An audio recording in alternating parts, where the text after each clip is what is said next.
Hey guys, Niki Winston here.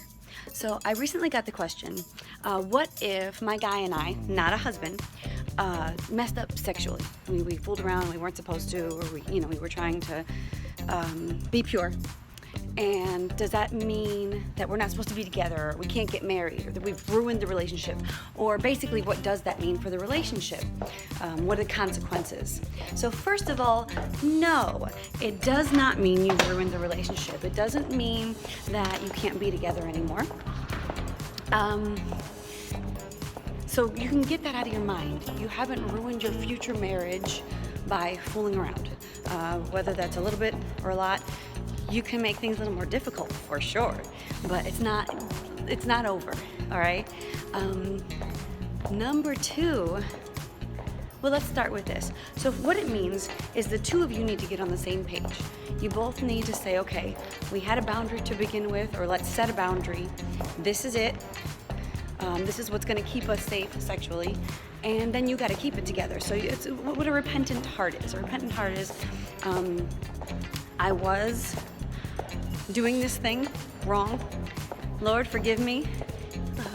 And I'm not going to do it anymore. And instead, I'm going to turn toward you and do things your way. That's what a repentant heart is. So you have a repentant heart. You do it as a couple. You do both absolutely need to be on the same page. And usually when it comes to sexual purity, one is often a little stronger than the other. That's okay. Be strong for each other. However, if you have one that's like, no, we're going to do this, and the other one's like, I really don't feel like we should, that's not going to work. You do need to be on the same page, even if one is a little less enthusiastic about it. Okay, so get on the same page. Then you need to find your triggers. So you need to decide, what is it that, like, in what situations are we the most tempted? So chances are, if you're relating to this video, you've already had a boundary. So you already didn't plan on doing certain things sexually, and you crossed them. So you have to say to each other now, when we cross the boundary, and usually you feel guilty after, when we cross the boundary, what situation are we usually in? What's the common denominator? Is it usually when we're together after 10 o'clock at night?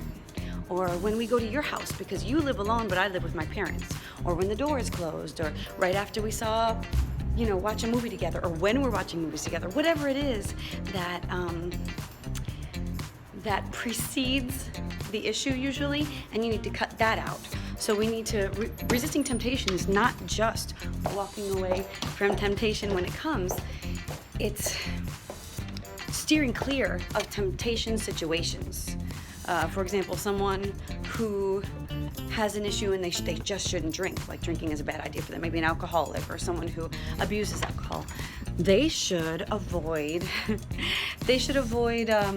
bars, and maybe even the liquor aisle of the grocery store. So you need to just stay away from the temptation, and then know if it's a spirit of lust or not. And most times it's not. There can be a spirit of lust. It's powerful, and it's something you absolutely need to be delivered from. But what's interesting is too many people call something that's not the spirit of lust the spirit of lust.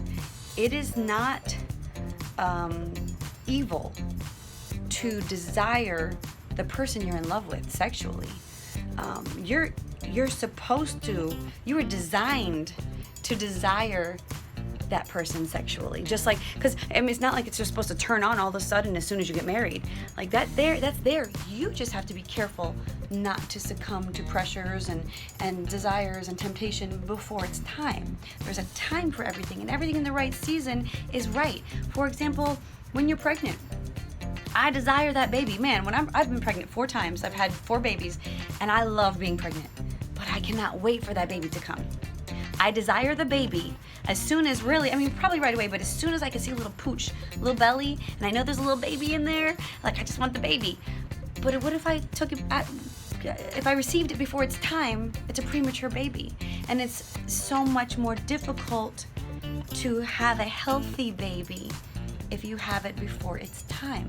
So it's the same with marriage and sexual relationships. There is a time for it. It's when you're married. That is the right time. You're 100% committed. There's so much trust there and love if you're doing things right. So I guess I'm just saying that to say you don't need to be delivered from a spirit of lust because you want to have sex with your whoever, your significant other, your girlfriend, boyfriend, fiance.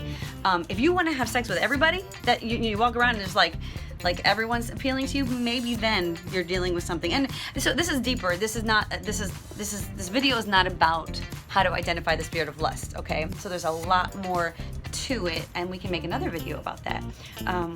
But I just want you to know you don't have to go to a deliverance session every time you have those feelings, or even succumb to pressure or temptation. What you need, sometimes really there's a deliverance from an insecurity because you think that you need to do that in order to please the person or something like that. There's so many other things at play, but just the sexual desire, that is a normal desire that God put in you.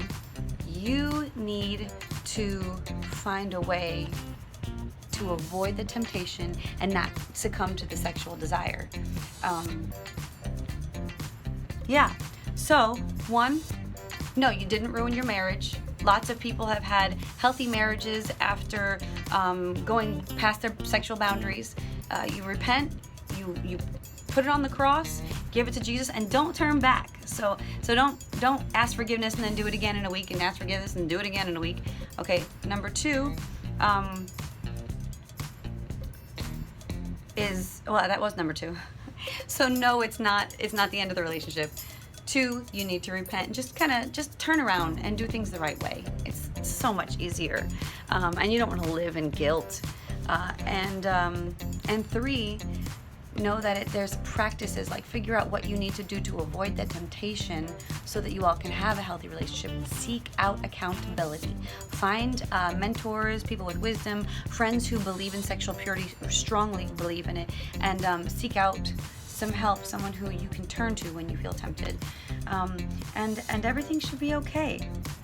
Just make sure that you're both on the same page, all right? If you need some teaching on sexual purity, I would look that up too, to understand why should I be sexually pure.